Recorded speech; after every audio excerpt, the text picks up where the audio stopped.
Salve, salve, torcida, a gente está de volta com o nosso canal Vamos Vasco, com as notícias e novidades do Vascão. O Vasco assinou contrato nessa quinta-feira com o fundo de investimentos americano Serengeti e também com a gestora de investimentos brasileira Life Capital Partners. Esses dois investidores foram captados aí pelo Forte Futebol para a futura liga aqui no futebol brasileiro. E o Vasco, assim como o Cruzeiro, Botafogo e também o Coritiba, fecharam aí um acordo com o Forte Futebol e o Vasco irá receber uma boa quantia agora, já nessa janela de transferências para contratar jogadores. Vamos falar disso, vamos falar também aqui de reforço apresentado, também a chegada do Medel, que já tem data e hora para acontecer. E vamos falar da busca do Vasco por um novo treinador. Começou aí a se falar do Paulo Autuori, meu amigo. Antes de começar o vídeo, deixa o like, se inscreve aí, ativa o sininho das notificações para você receber os vídeos postados aqui diariamente no nosso canal Vamos Vasco.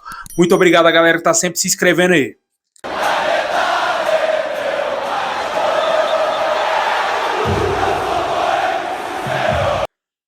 Bom, pessoal, como eu falei aí, o Vasco assinou aí esse contrato com a Serengeti. É um fundo de investimentos americanos, investidores para a futura liga. De acordo com o Globoesporte.com, o Vasco seguiu o mesmo caminho do Cruzeiro, Coritiba e também do Botafogo. Esse negócio consiste aí na venda dos direitos comerciais dos clubes referentes ao Campeonato Brasileiro por 50 anos. Os investidores se comprometeram a pagar até 4 bilhões e 850 milhões de reais e, em contrapartida, receberão 20% das receitas futuras durante a duração da sociedade. Com a adesão do Botafogo, do Cruzeiro e o Vasco, que inicialmente haviam aderido à Libra, o valor a ser desembolsado pela Serengeti e LCP chega a 2 bilhões e meio de reais. O dinheiro se distribui entre os clubes do seguinte modo: o Cruzeiro será o clube que mais vai receber, com 214 milhões, o Fluminense com 213 milhões e o Vasco vem na terceira posição com 212 milhões, seguidos aí de Atlético Paranaense, Botafogo, Coritiba, Goiás, Sport, por aí vai. O Vasco já irá receber boa parte dessa grana já nessa semana, né? A expectativa é que o Vasco utilize cerca de 30 milhões de reais para reforçar a equipe nessa janela de transferências. A expectativa é que o Vasco tenha um poder financeiro maior agora no mercado para tentar contratar bons jogadores, porque só contratando o Vasco conseguirá se salvar do rebaixamento. Se continuar com esse mesmo elenco, o Vasco está combinado a cair para a segunda divisão, sem chance alguma de permanecer, né? Porque o que a gente está vendo hoje é assustador. O Vasco não tem elenco, o Vasco não tem treinador e não tem absolutamente nada que credencie o Vasco a sair da zona do rebaixamento. Quando você para olhar, 30 milhões parece ser pouco, mas é o investimento que o Vasco vai ter que fazer, vai ter que se virar aí para trazer bons jogadores, porque precisa praticamente de um time inteiro. Vai ter que agir o quanto antes no mercado, porque a diretoria é muito lenta, cara. É muito lenta, é assustador a lentidão da diretoria do Vasco. E se não contratar o quanto antes, os clubes aí vão trazer os jogadores que o Vasco tem interesse. Até agora a gente nem sabe quem será o camisa 10. Não tem nenhuma mais especulação. O Zalazar praticamente esfriou totalmente o negócio com o meia uruguai. O Lanzini, ninguém fala mais. Lanzini já era, esquece. Foram os únicos 2 meias de criação que foram especulados no Vasco.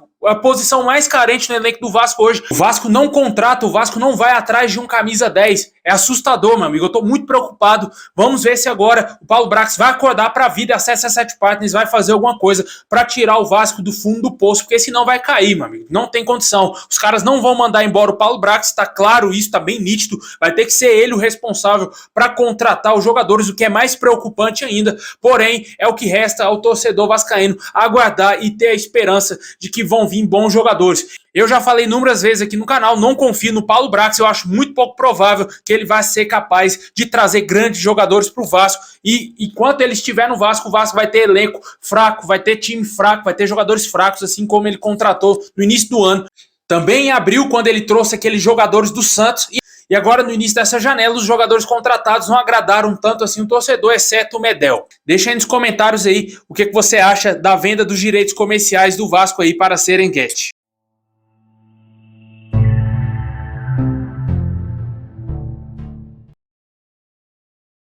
Bom, pessoal, hoje o Vasco apresentou oficialmente o zagueiro Michael. O jogador chega para ser titular da equipe, né? O Vasco deu a camisa 4 para o jogador. Em tese, a expectativa é que ele possa fazer sua estreia já no jogo de sábado, às 4 horas da tarde, contra o Cruzeiro, em São Januário. O jogador se diz pronto, já chegou querendo entrar em campo. Ele, antes de ser contratado, ele já disse que já estava pronto para atuar, só que precisava aguardar e abrir a janela de transferências para o Vasco anunciar oficialmente. Ele já está registrado no BID, assim como o atacante Serginho também, né? Ontem à noite se falou bastante que o Giresunspor, ex-clube do jogador, estava dificultando aí o envio dos documentos ao Vasco. Isso não aconteceu e o Vasco aí já registrou prontamente o atacante. Ele deverá ficar pronto aí para jogar contra o Cruzeiro. E o Maicon foi apresentado. Ele foi perguntado inúmeras vezes sobre a sua idade avançada, sobre o seu momento atual, né? Sobre a fase que ele viveu no Santos. Ele disse que não tem nada disso, que a idade avançada é só um número e que ele vai dar a vida dentro de campo para ajudar o Vasco, né? Esperamos que ele consiga jogar bem, que não tenha lesões, porque é um jogador que estava encostadão lá no Santos, não estava servindo para a zaga do Santos. Imagine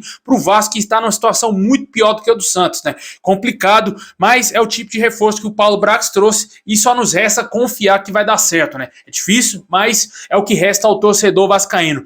Deixa aí nos comentários o que você acha da contratação do Maicon. O jogador chega com um contrato até o final desse ano, um contrato meio que de produtividade. Se ele for bem, pode ser que ele tenha um contrato renovado para o ano seguinte. Bom, e o Vasco está aí a um passo também de anunciar oficialmente o Medel. O jogador já chegará no Rio de Janeiro nesse próximo sábado. A expectativa é que 6 horas da manhã o jogador estará desembarcando no aeroporto lá no Rio de Janeiro para assinar contrato e quem sabe ser apresentado pelo Vasco já no início da próxima semana, né? Jogador de 35 anos, como eu já falei inúmeras vezes no canal, muito experiente, com passagens pelo Bolonha, pela Inter de Milão, pelo Besiktas, muitos anos de seleção chilena, jogou também no Boca Juniors, também em clubes lá no Chile. Chega aí com a responsabilidade para ser aquele cincão, né? Aquele 5 clássico ali no meio campo de marcação, pegador, né? Para tentar ajudar mais o Vasco na marcação, porque o Vasco vem sofrendo bastante aí nos últimos jogos, e a gente espera que o Medel chegue e acerte ali a marcação do Vasco no meio campo, né? Na minha opinião, mesmo com 2 volantes bons, no caso aí o Jair e também o Medel, ainda vai faltar o elo principal, que é o camisa 10, que não temos hoje no nosso elenco, e parece que pouco provavelmente iremos ter, né? Porque, não, como eu falei, não temos nenhuma novidade, nenhuma informação de meia de criação que o Vasco está interessado, né? O torcedor vascaíno está esperançoso que o Medel vai dar certo e vamos torcer para que dê tudo certo e o jogador jogue bem com a nossa camisa. Deixa aí nos comentários o que você acha da contratação do volante chileno, que é novo reforço do Vasco.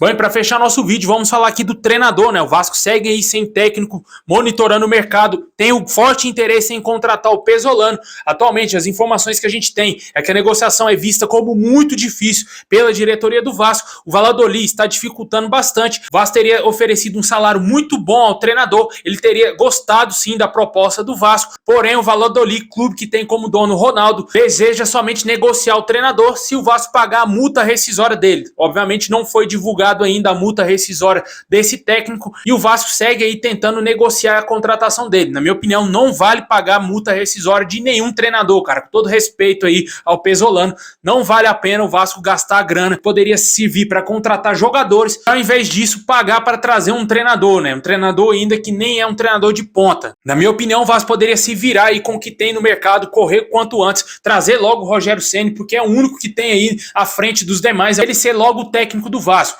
Hoje à tarde também tivemos informações lá do canal do Pedrosa que o Vasco teria demonstrado interesse no Paulo Autuori, aquele mesmo treinador das antigas, né, cara? Que já treinou vários clubes aqui no futebol brasileiro, inclusive o próprio Vasco, né? Em 2013 ele passou pelo Vasco, ano que o Vasco foi rebaixado, né? Aquele mesmo ano que ele chegou ao Vasco, ele revelou ser torcedor do Vasco e que era um grande sonho da sua vida estar trabalhando no Vasco, porém o elenco do Vasco era muito fraco. Obviamente o trabalho do Paulo Autuori não deu certo e o Vasco acabou sendo rebaixado. Após isso ele rodou bastante, treinou vários clubes, trabalhou internamente em outros clubes aqui no Brasil. Ele acabou saindo mais recentemente do Atlético Nacional da Colômbia e está atualmente sem clube, né? Teria despertado interesse do Vasco, né? Vamos ver se vai, quem sabe, surgir essa possibilidade realmente, se vai se confirmar isso. Não é um nome que me agrada, é um treinador que já está um pouco ultrapassado. Foi muito bom no passado, né? Ganhou muitos títulos, ganhou Libertadores com o Cruzeiro, ganhou título com o São Paulo. Com certeza é um treinador muito vitorioso, mas ele está mais ou menos naquele mesmo barco ali do Luxemburgo, do Filipão, treinadores que já foram bons no passado, mas que hoje não conseguem fazer grandes trabalhos, né? Deixa aí nos comentários o que você acha aí do Vasco tentar a contratação do Pesolano. A proposta foi muito boa para o treinador, porém o Valladolid quer a multa rescisória, quer que o Vasco pague a multa do treinador. Também essa situação aí do Paulo Autuori, se você acha que seria um bom nome para gerir o Vasco. É isso aí, pessoal. Muito obrigado a todos vocês. Deixa o like, se inscreve no canal, ativa o sininho. Tamo junto e é nóis.